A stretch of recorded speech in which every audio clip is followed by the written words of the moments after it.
আইন উপদেষ্টা বলেছেন, ব্যবসায়ী সোহাগ হত্যায় জড়িতদের দৃষ্টান্তমূলক শাস্তি হবে। চাঁদা না দেওয়ায় ব্যবসায়ীকে হত্যার ঘটনায় নিন্দা ও বিচার দাবি শিবিরের। মিটফোর্ডের ঘটনায় ছায়া তদন্ত করছে র্যাব। ক্ষোভে আহসানুল্লাহ ছাত্রদলের সম্পাদকের পদত্যাগ। এতক্ষণ শুনছিলেন সংবাদ শিরোনাম, এবারে বিস্তারিত।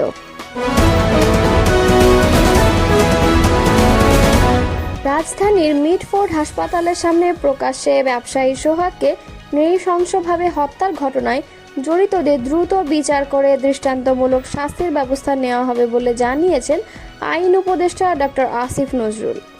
শনিবার সকালে নিজের ভেরিফাইড ফেসবুক অ্যাকাউন্টে পোস্ট করে এই মন্তব্য করেন তিনি।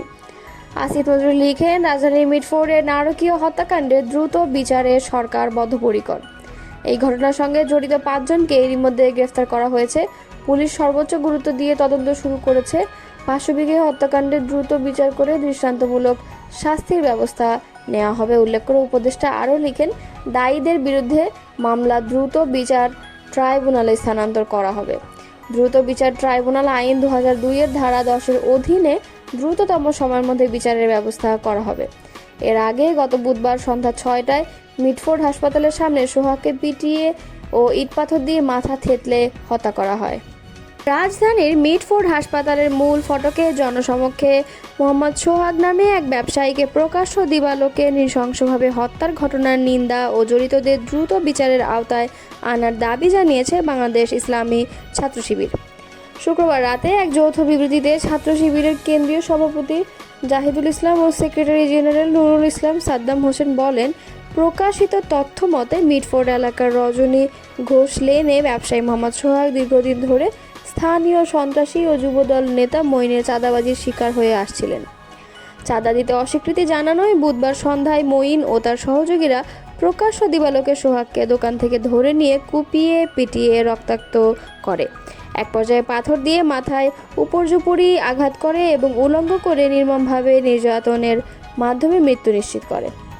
নেতৃবৃন্দ আরও বলেন, যুব দল কেন্দ্রীয় নির্বাহী কমিটির সাবেক সহ জলবায়ু বিষয়ক সম্পাদক রজ্জব আলী পিন্টু ও ঢাকা মহানগর দক্ষিণ যুবদলের যুগ্ম আহ্বায়ক সাবাহ করিম লাকির মদদে যুবদল নেতা মঈন এলাকায় সন্ত্রাসী কর্মকাণ্ড করে যাচ্ছে।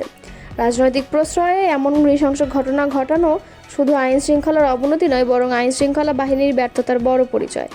আমরা এই পৈশাচিক হত্যাকাণ্ডের সাথে প্রত্যক্ষ ও পরোক্ষভাবে জড়িতদের অবিলম্বে গ্রেপ্তারপূর্বক সর্বোচ্চ শাস্তি নিশ্চিত করার জন্য সংশ্লিষ্ট কর্তৃপক্ষের প্রতি আহ্বান জানাই। নেতৃবৃন্দ আরও বলেন, জুলাই ও গণঅভ্যুত্থান পরবর্তী সময়ে সারা দেশে একটি দল দখল, লুটপাট, চাঁদাবাজি, হত্যা ও ধর্ষণের মতো নানা অপরাধে লিপ্ত হয়েছে।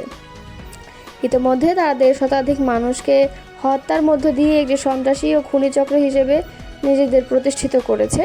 নেতৃবৃন্দ উদ্বেগ প্রকাশ করে বলেন, এমন জঘন্য ও পৈশাচিক হত্যাকাণ্ড গত 9 জুলাই প্রকাশ্যে সংঘটিত হলেও একটি গণমাধ্যম ব্যতীত মূলধারার গণমাধ্যমগুলো এ বিষয়টি নিয়ে কোনো প্রতিবেদন প্রকাশ করেনি।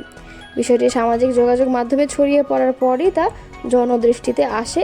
এটি গণমাধ্যমের দায়িত্বহীনতা এবং নির্দিষ্ট রাজনৈতিক গোষ্ঠীর প্রভাব ও নিয়ন্ত্রণের নগ্ন বহিঃপ্রকাশ। আমরা ব্যবসায়ী সোহাগের আত্মার মাগফিরাত কামনা করছি এবং এই ঘটনাসহ সারা দেশে সংঘটিত হত্যাকাণ্ডের সুষ্ঠু ও নিরপেক্ষ তদন্তের মাধ্যমে জড়িতদের চিহ্নিত করে দৃষ্টান্তমূলক বিচার নিশ্চিত করার দাবি জানাচ্ছি। মিটফোর্ড হত্যার ঘটনায় র্যাব ছায়া তদন্ত করছে বলে জানিয়েছেন র্যাবের মহাপরিচালক AKM শহীদুর রহমান। তিনি বলেন, এই ঘটনায় এখন পর্যন্ত 5 জনকে গ্রেফতার করেছে আইন শৃঙ্খলা বাহিনী। তাদের মধ্যে 2 জনকে র্যাব ও 3 জনকে গ্রেফতার করেছে পুলিশ।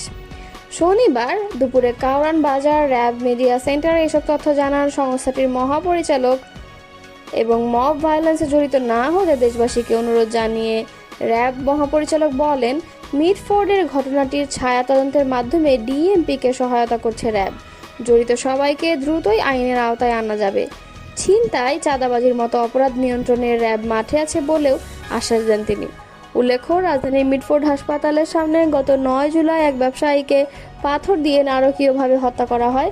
এই ঘটনায় রাজধানীর কোতোয়ালি থানায় বৃহস্পতিবার নিহতের বোন 19 জনের নামে উল্লেখ করে 10-15 জনকে অজ্ঞাতনামা আসামি করে মামলা দায়ের করে। নিজেকে আহসানুল্লাহ বিজ্ঞান ও প্রযুক্তি বিশ্ববিদ্যালয়ের ছাত্র দলের সাধারণ সম্পাদক দাবি করা মোহাম্মদ লিসানুল আলম লিসান সংগঠন থেকে পদত্যাগের ঘোষণা দিয়েছেন। শুক্রবার নিজের ফেসবুক আইডি থেকে এক পোস্টের মাধ্যমে পদত্যাগের কথা জানান তিনি। ওই পোস্টে আওয়ামী লীগ পুনর্বাসনে বিএনপি এনসিপির ভূমিকার কথাও উল্লেখ করেছেন লিসান। শুক্রবার দিবাগত রাত 12:16 দেওয়া ওই পোস্টে আহসান লিখেন, আসসালামু আলাইকুম, সবার অবগতির জন্য জানানো যাচ্ছে আমি ব্যক্তিগত কারণে বাংলাদেশ জাতীয়তাবাদী দল আহসানুল্লাহ বিজ্ঞান ও প্রযুক্তি বিশ্ববিদ্যালয়ের শাখা ছাত্র দলের সাধারণ সম্পাদক পদ থেকে সরে দাঁড়াচ্ছি।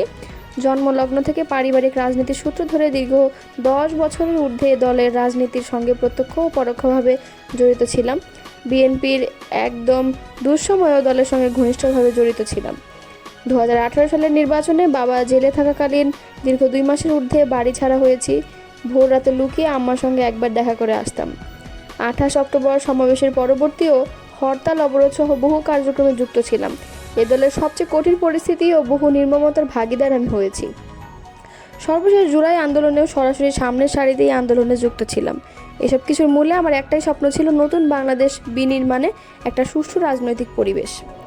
বিশেষ করে 5 আগস্ট পরবর্তী অনেক আশা নিয়ে অপেক্ষায় ছিলাম, দেশ নতুন করে বিনির্মাণ হবে। তবে দুঃখজনক বিষয় হলো 5 আগস্ট পরবর্তীতে দেশটাকে সুন্দরভাবে বিনির্মাণের পরিবর্তে সবাই যে যার মতো করে নিজের স্বার্থ এবং ভোগের রাজনীতি করে গেছে। এ দায়ে জামাত, বিএনপি, এনসিপি সবাই দণ্ডিত। সবাই নয়া বন্দোবস্তের কথা বললেও কেউ কথা রাখেনি। জুলাইকে কেউ স্মরণ করেনি, জুলাইকে কেউ মনে রাখেনি।